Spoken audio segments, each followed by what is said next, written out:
Hello everyone, today I've got an exciting video for you. We're gonna do a lot of jumps today. This vehicle was inspired by my Mark IV chesemobile that you may remember from one of my videos a few weeks ago. It uses a single wheel to drive the two motors, so you can reverse and go forward and be better at climbing.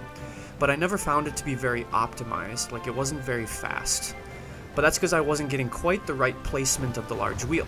Efficient Demand created this vehicle that has a better spacing, and so it's much faster and it's much better at climbing. As you can see, it's able to climb up some of these steep slopes that you have by Terrytown. And then as we go downhill, you can see that it will be able to reach 30 to 35 meters per second. It's also lightweight, so you can go off jumps like that. I highly recommend building this vehicle. It is so fun to drive around. To make the axles, you can follow some of the links in the description. You can either use item culling or stake nudging and pressing to make them. For the center wheel, you can watch some of the clips in the video to see where it's located, but it will always be in this position on whichever conducting piece that you choose to connect the axles, and I'll provide some advice for that later in the video. Also, did you know that you can just push these skyrocks really easily? Let's weaponize it. So I've added a conga turret floating over this U-block. A conga turret, if you're unfamiliar, is one that uses a single aiming head in the middle, and it has two different pulsing heads with the right angles for cannon pulsing and beam pulsing. But as we see, with the weight centered in the middle to the rear of the vehicle, it's pretty bad at climbing. Shotmaker also played around with this design and found that it was better at climbing with weight in the front of the vehicle like you see here. Shotmaker and I did some tests and determined that it can carry up to about 1,500 weight units. For reference, any of the emitters or construct heads are 100 weight units. U-blocks are 200, and conga turrets are anywhere from 700 to 1,000 depending on how many beams you have. This leaves anywhere from 300 to 600 weight for the conducting frame.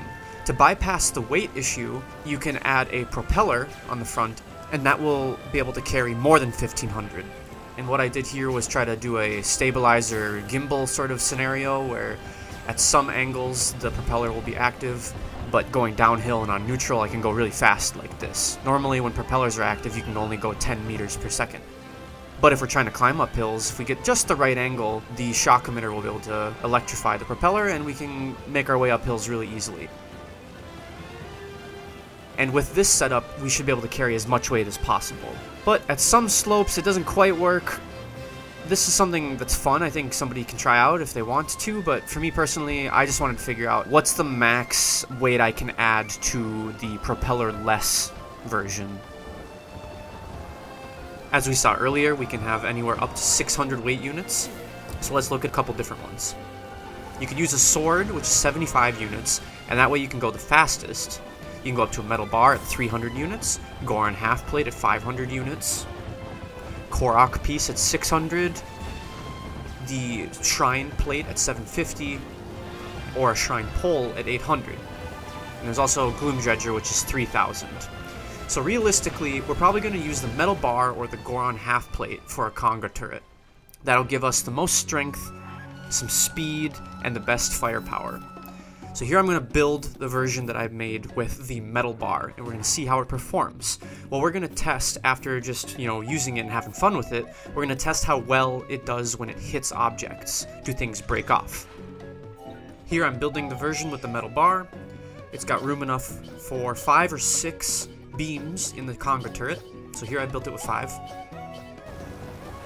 We already saw from a clip earlier that this can climb up the hill near Terrytown, so that's great. And now let's go test it in combat. Electric vehicles are at their most lethal when you drive straight through an enemy and then you recall. When you recall, large wheels that are going very fast one-shot them, like that black moblin right there. So let's drive through them again and recall and see if we can one-shot the silver moblin, for example, because that has the most health. Hopefully it walks through the middle. Yes, it did. One shot. What's also nice about this build that Efficient Demand made is that it's narrow, so it can actually go over these wooden bridges. It's like the perfect size for them, actually. It's also got great speed on downhills. Let's see how it does against this Battle Talus. Whoa! There must have been explosives. That's wild.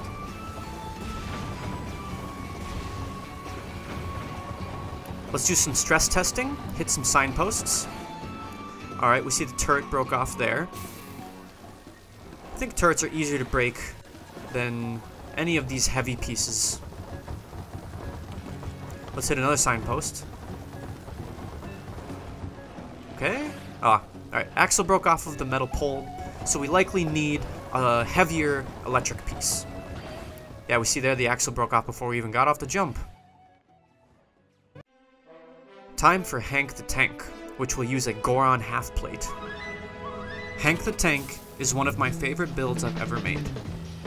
It's so fun to drive around, because it's incredibly fast, it can handle jumps like that, and hitting objects, which I'll prove to you later, and it's got a conga turret on the top with 4 beam emitters, so it's got a lot of firepower.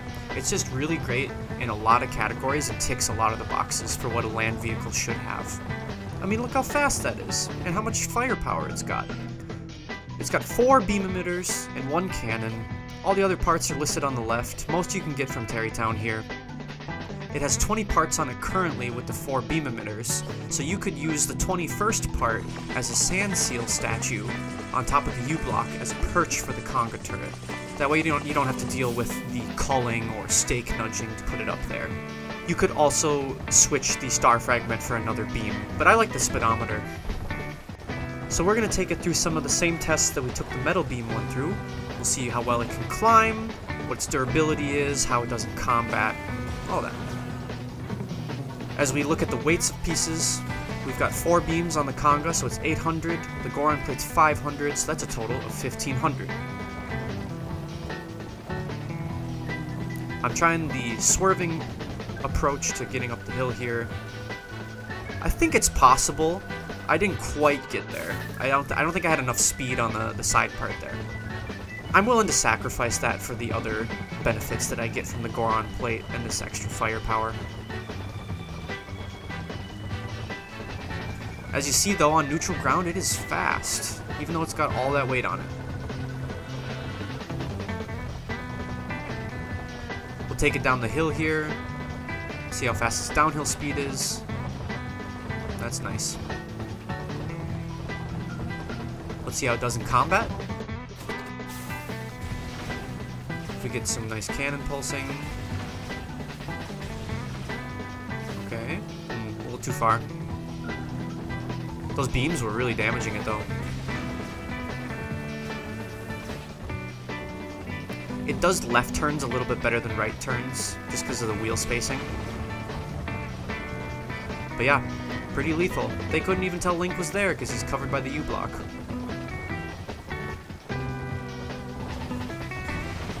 Of course, it's great on flat ground like Hyrule Field. You can just drive in circles around enemies and destroy their day.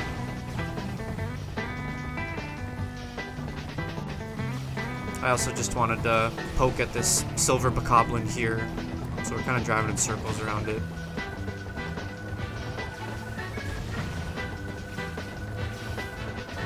I was trying to do right turns. Here I decided to switch to a left turn, gets a little sharper.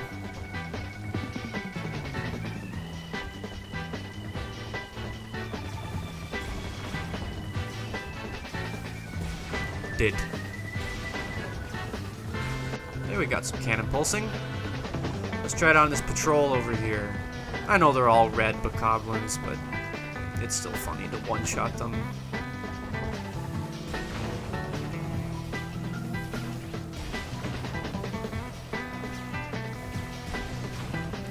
Cannon pulsing's a little unreliable, especially when there's multiple enemies. Maybe I have the angle slightly off, but it's great when it happens.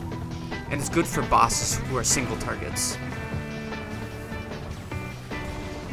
Speaking of which, let's test it on a Molduga. We can bait them out, and then hope the cannon sees it. When a cannon hits it midair, it'll flop down. And then you just let the pulsing happen. cannons. Okay. That was fine. We should be able to kill it with one more jump.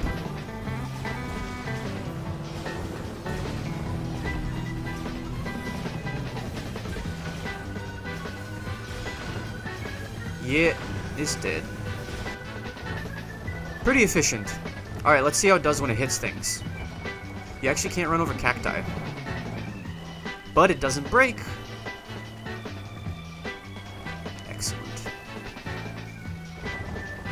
Let's hit a person. Doesn't break. Hit a rock. Okay, the U-block broke, but nothing else did. I'd take that. Here against Molduga, we see that a wheel breaks off, but the function doesn't change. It's still able to drive around. So I think that's a really nice trait of it, that even if you break off parts like the U-block, or you break off your turret, or you break off even a wheel, it will still be able to function almost normally. Without that wheel, it's fine at left turn circles. Let's see how it does at normal driving, though.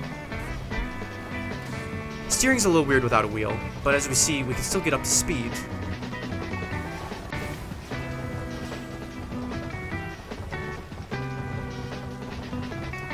And travel around pretty much just fine.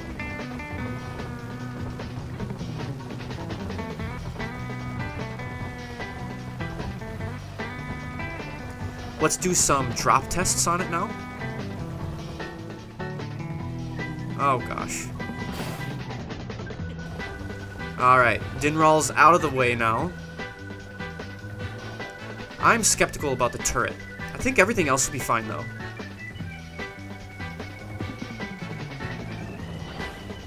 Okay, just the beams broke off, so we still have the pulsed cannon left over. Let's try it from a sky island now.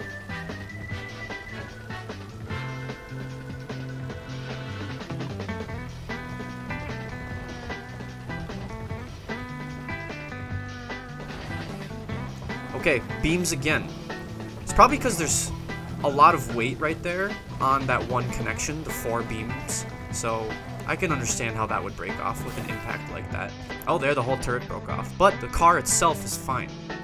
To prove that it's a reliable vehicle, I'm going to drive down this hill with the camera facing backwards, where I can hit signposts, rocks, people, all those sorts of things. They hit a signpost, completely fine.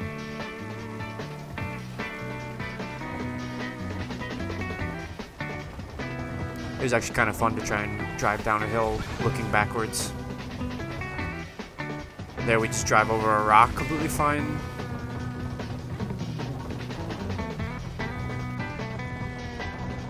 I bet you were wondering, can it go off of this jump, huh? Even though it's got all that weight? Let's try it. Oh yeah. Ah, again the beams broke off. But we preserved the pulsed cannons, so it's not a complete loss. If you had less beams, maybe that wouldn't break off.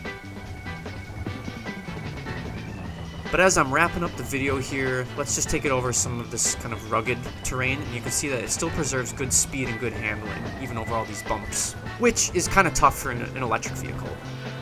Yeah, it's doing great. Well, I love driving around Hank the Tank.